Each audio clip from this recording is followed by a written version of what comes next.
After closing on a home, what are some of the things that, as a new homeowner, what are like the first things I should focus on?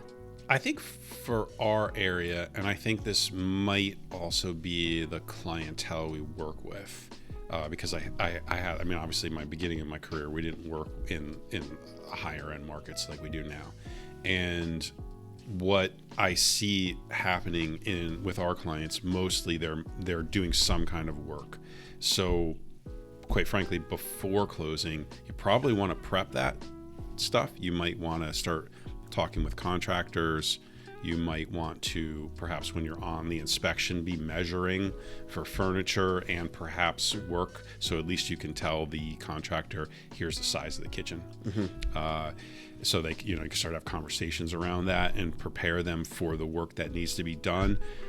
In my experience, a lot of people are doing refinishing floors and painting before they even move in to these houses. Yeah, I mean, if they're clearly if they're turnkey and they don't need that, that's not the case.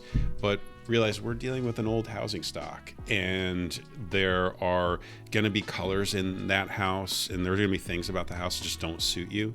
And so a little bit of refreshing that property before you move in is way easier than moving in and trying to do the work later.